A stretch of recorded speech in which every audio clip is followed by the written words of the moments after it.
Hello, Gemini. Welcome to your weekly reading for January 15th to the 21st. This is for Gemini and Gemini rising. And if you're new to my channel, I do a traditional cult across spread. I also use astrology and my guides to help bring a lot more clarity to get more specific and detailed with your reading, Gemini. I do this because you know I love you. I love my Geminis. I want you to feel like it's a personal reading, as if we're here one-on-one rather than a general spread. Lastly, I use astrology because it offers a lot more depth to your reading. So Gemini, this is a week. Buckle your seatbelts. There's a lot happening this week. It's not. Let's cut to the chase. It's the week that Pluto moves into Aquarius. But before we even get to that, let me tell you what's happening. On Monday, the sun will sextile Neptune. I really do like this. If you have a chance, I know it's on a Monday. I would spend some time like going to a theater, doing something with the arts. You know, it's time, like there's a lot of imagination energy around this. But what's really interesting is that Neptune is in your 10th house. Okay. And so there could be some, Saturn's also there as well, Saturn in Pisces, Neptune in Pisces. So there could be some moments around this time where you could unlock, you could actually really have these great imaginative moments about the career that you seek or the dream job and things like that. But also it is just, there's a lot of compassion around this day as well. So I actually really love this day for you. And it kind of it sets the tone for this week. Now, all the major aspects are happening over the weekend, and they're really nice. Okay. Thursday, Mercury will sextile Saturn. This is a big deal because the day after, on Friday, on the 19th, Mercury will trine Jupiter. Now, you see that these 2 days back to back just are very empowering, okay? In terms of communication, because Mercury is a planet of communication and your ruling planet, and it is in Capricorn. Mercury's in Capricorn in your 8th house of transformation. So this is really big for you. This is really big for you. I want you to take advantage of these moments on Thursday with Mercury sextiling Saturn. This is such a great day to sign a contract, to have an important conversation. Set this day for that, okay? Set this day for that. And when I say contract, it can be anything. It can be, definitely work-related, again, because Saturn is in Pisces in your 10th house of career. But the 10th house is also, public recognition, it's honors, it's achievements, it's social status. It's anything that, resonates in that area for you. But the day after, Mercury will trine Jupiter, the planet of expansion and good fortune and good luck. So do you see how it's really take advantage of Thursday, because you could set things in motion this day. Saturn brings that structure and stability and longevity. So I really like this. On Friday, definitely have an interview. If this is a perfect day to have an interview. It's a perfect day to give a speech, anything that has to do with communication. All right. Remember, Jupiter is fortune and expansion. So again, really like this for you. Jupiter being in your 12th house, there could be moments of clarity where you have a lot more faith in yourself and have a lot more faith in everything that's happening for you. Now, on the 20th is a big day. Not only are we moving into Aquarius season, which is going to be a big thing for you, okay, for the next 4 weeks, Pluto moves into Aquarius. Yeah, on the same day. So Pluto being in Aquarius, I'll do a longer video on this because this is something that you can talk about for 4 to 5 hours. Pluto in Aquarius hasn't happened in 250 years. This is a big thing. I do talk about it I did a New Year's Eve live stream where I talked about it. But it is, essentially all about empowerment, but your empowerment and you feeling empowered moving forward. Again, Pluto in Aquarius, 20-year aspect, 20 years. So Pluto will be in Aquarius for pretty much the first half of this year. It's going to, dip back into Capricorn for a little bit and then permanently move into Aquarius. So consider the first half of this year a preview of what's to come for the next 20 years of your life. Okay.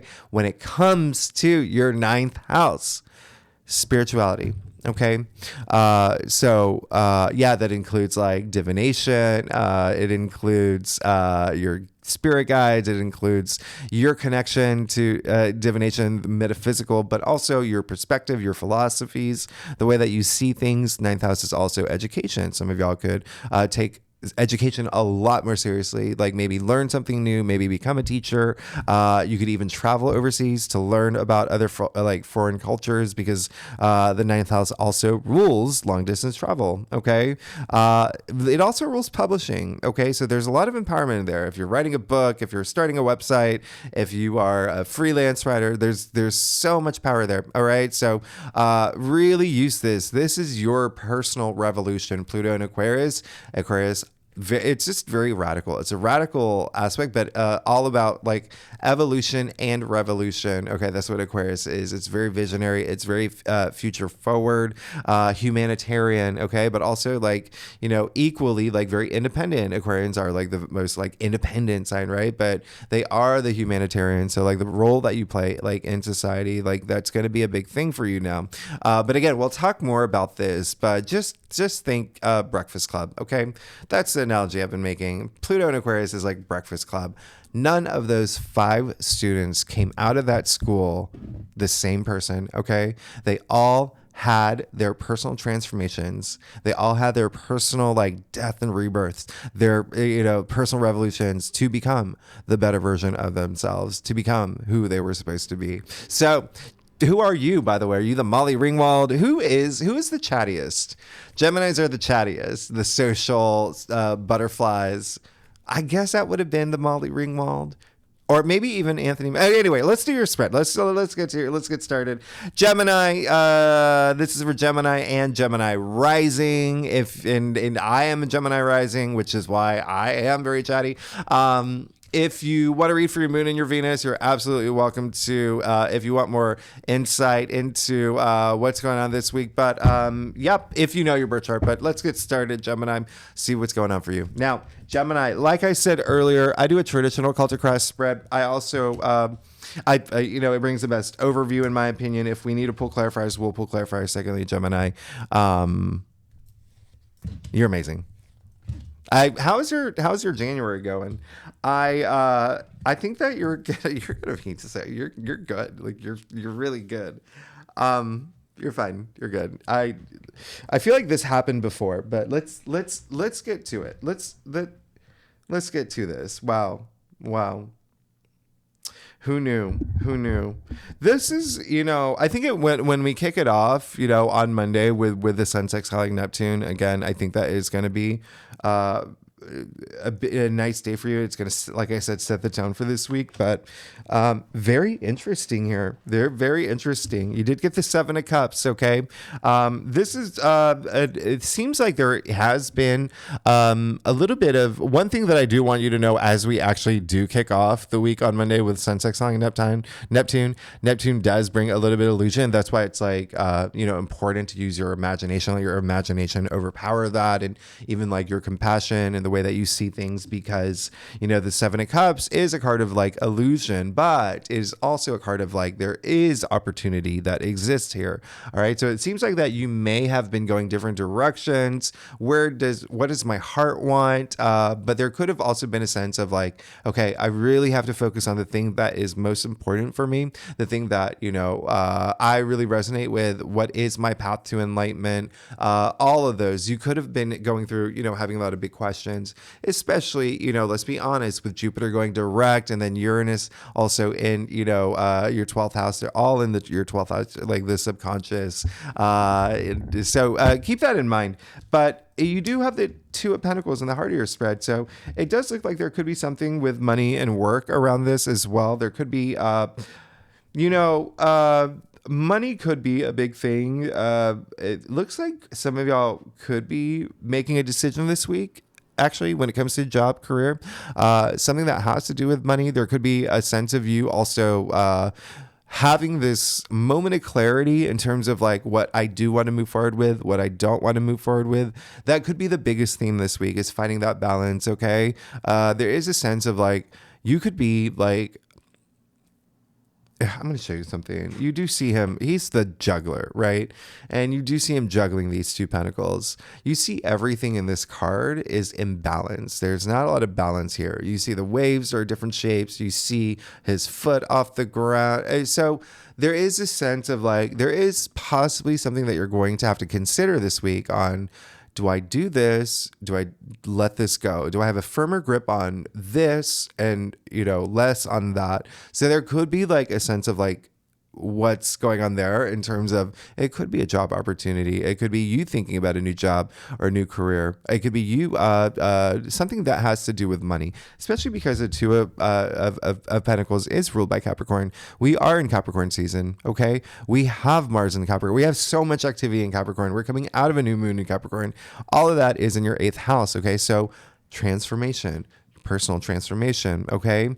Also, the 8th house rules other people's resources or money, shared resources, right? So inheritance, investments, bonuses, commissions, joint merging bank accounts, whether business, whether, you're moving with a partner, things like that. So that could be a big matter for you as well, but just find that fine balance. Let something go that you have greater interest in, should that come up. But if it's not choosing between two things, again, looking at what's happening this week, there may be something, all right, toward the end of the week.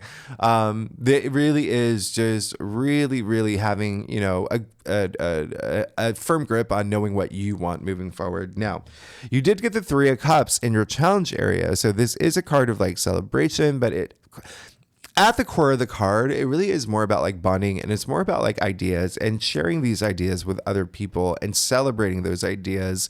Cups, it brings a sense of, emotional fulfillment. Cups are, emotions related, love, intuition, all of that, right? But it does look like that may be the challenge this week. Is there could be, again, this is a week where I want you to use your imagination, and with Mercury being very active in your 8th house of transformation, you thinking about these transformations that you want in your life, say things out loud if you need to, okay? Say things out loud, have those affirmations, but believe in them too. I say it all the time. You can, if you want, like, you can scroll through Instagram all day, liking, all those posts on like, positive affirmations or whatnot. But if you don't feel it, in your heart, or feel that energy, or act on that energy, or take action, it's a missed opportunity. Okay. So you want to align with what, those affirmations are. You want to actually feel them deep in your bones. All right. So it is going to be something that may be pivotal for you this week, is really going deep. Okay. The 8th house is really deep, but the reason I say that is because you did get the 9 of Cups and the Hierophant. Okay. So there is this connection. For a lot of y'all, it could be a disconnect that you're going to connect or balance out this week with the 9 of Cups, which is all about enlightenment. It's all about like, there is something that you want. There is a sense of like fulfillment and deep satisfaction that comes with the 9 of Cups, and it's in your crown. So there is something that you are possibly looking forward to, a wish fulfilled. All right. A wish that you want fulfilled. And with the fact that the 9 of Cups is a Pisces card, again, that is your 10th house of career, public recognition. So again, that could be something, a lot of Geminis may be focusing on, especially with Saturn being there. But if you're not here, it's still just something. What are you passionate about? Where do you want to put that energy? What wish do you want to be fulfilled? You're going to have to go really deep, because you got the High Priestess, okay? The High Priestess at the root of your spread, and we love the High Priestess. This is like, a very passive card going within. So have those moments to reflect, have those moments to go really deep and, tap into your intuition, which is what she is advising. Okay. You see the sliver of the moon at her feet. She rules the moon. Moon is intuition. You even see her headdress. It has the different phases of the moon. All right. So really have those reflective moments, have things like, go deep, because you will find things illuminated. You'll have that clarity. It's like you have all this knowledge within you. Tap within to find that like fine balance. And then finally in your future, you got the Lovers card, which is, as you may know, ruled by Gemini. And so it looks like you find that balance. You know what you want. Jackpot. You got all this power. You do see the full abundance of the sun. You see Archangel Raphael, who is the healer. Okay. You see him blessing these two. Let's call them Adam and Eve. Okay. He's blessing the love, right? If he's blessing the love, it's up to these two. It's up to you to decide what to do with it. Okay. So this is very partnership, relationship heavy. This is very emerge, almost like a merging, right? With this really nice blessed energy. I do love this because there's only very few cards in tarot that have the purple, color purple or violet in them, which, is with the Rider Waite deck, but Violet is it has the lowest frequency, right? Or it has the shortest wavelength, so it does have the highest frequency, has the highest level of energy. That's why it is the crown chakra. It's all up here. It's that spiritual awareness, and so I love this for you. With the High Priestess and the root of your spread. So yeah, you can, it's the power to choose is what it is. It's the power to choose. You will have that power. Do I want to move forward with this relationship? Do I want to move forward with, this partnership? But also it's like, there's full blessing that comes with this card. So you could find yourself in, the perfect relationship, perfect partnership. If you're not here for any of that, this is also self-love as well. All right. It's with the High Priestess. Again, I love the fact that she came up. When you go really deep, you could find like this self-love and that brings this confidence and, having this power to choose what you want for your future. So it is a very like big like week of like decisions. But, if he represents the conscious, she's subconscious, this is super conscious. Okay, so there really is like Trinity at play. All right, there's that interaction with that. It's mind, body, spirit. Okay, and so it's you, but you being in your element. All right, so you're good. You're absolutely good. Just find that balance. I don't know why I'm doing like a wave. Let's get to your stuff, Gemini. Oh gosh, Gemini. If you like this reading, it would be great if you like, subscribe, leave comments, let me know what's going on, what's happening with Geminis. And if you are a subscriber, thanks so much for being here. Y'all are amazing. I really appreciate you. And I wouldn't be here without you. So Gemini, it looks like, wow. Okay. So this is going to be a week. You are definitely going deep. You did get the Hierophant. And so this is a big sign. When you get the pair, the Hierophant and the High Priestess, all right? So this is really, really interesting. And so there is this level of depth of the subconscious, of your intuition. So much activity there already astrologically, but now you see it completely affirmed here, all right, with everything that's happening. But with the High Priestess and the Hierophant, who is a spiritual leader, right? So again, with Pluto moving into Aquarius, I'm not surprised that it is going to be, and the Sun moving into Aquarius, both of them, right? In your ninth house of spirituality. And so there is going to be almost like a calling for you, okay? In terms of like, being like a lot more intuitive, trusting your instincts, trusting your intuition, being in touch with, like your higher mind and your spirit guides and your inner voice, all of that. So I really like that for you. There is a sense of wisdom too that I want you to, it's almost like when you go really deep, it fills you with all this wisdom and even spiritual wisdom and knowledge and whatnot, but also a sense of leadership that comes with, the Hierophant here. I mean, you do see the two monks at his feet, right? So there is a sense of blessing as well. So really go deep, all right? Really go deep because you do have that potential to not only feel all this like, high level of like energy, right? High level frequencies, but the potential to spread it, right? To be that person that people look up to and people trust, and people just gravitate toward you. They already do. You're a Gemini.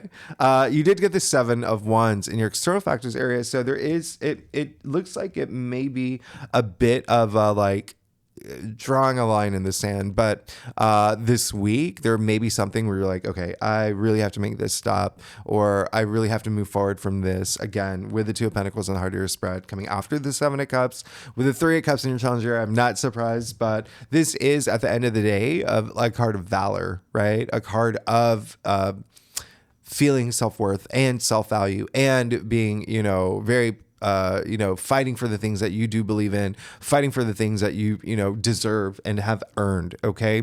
And so I actually really do like that for you. And you have the moon. All right. So, again, you have the high priestess here, you have the moon, you have the 9 of Cups. So the moon, again, it's just, could be this week, could be pretty emotionally driven, especially with all these cups as well, but could be emotionally driven. It seems like the last thing you want to do is fear things like, it's like you don't want to fear your future anymore. You do or the uncertainty, that may be something that you may be fighting, or maybe, could be a challenge, but that's why it's a good idea to go really deep, because when you are trusting your intuition and when you are feeling those, energies of confidence and knowing that everything's going to be fine, you will be fine. Okay. You will be fine. And again, it may have to do with career. Remember the 9 of Cups, Pisces card in your crown, Saturn being in Pisces, Neptune being in Pisces in your 10th house of career for y'all, and the moon attributed to Pisces in tarot. Okay. And so it really could be something there, but again, go within. It could be even like doing some like soul searching this week for y'all. Very spiritual stuff here. And now in your fatal outcome, you have the 5 of Wands. So there could be a little bit of just, again, I'm getting more of like a tug of war in like up here, but there could be a situation where you feel like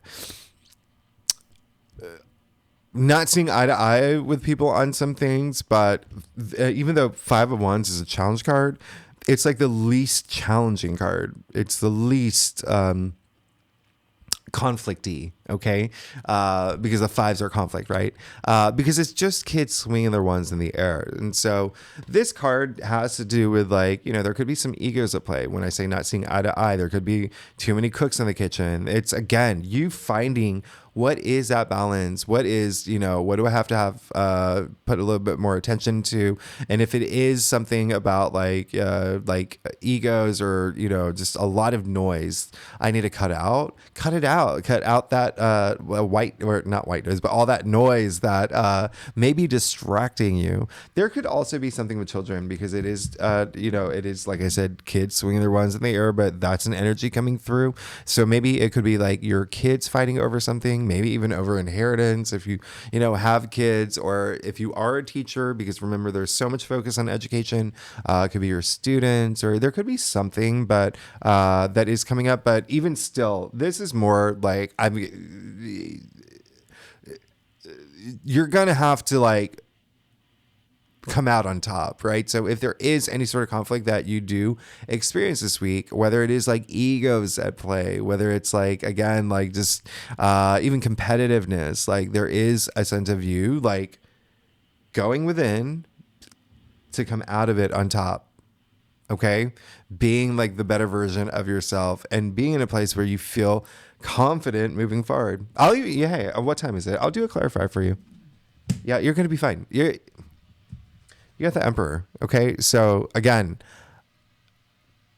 cut out if there's any noise around you, be that person who's like, y'all stop.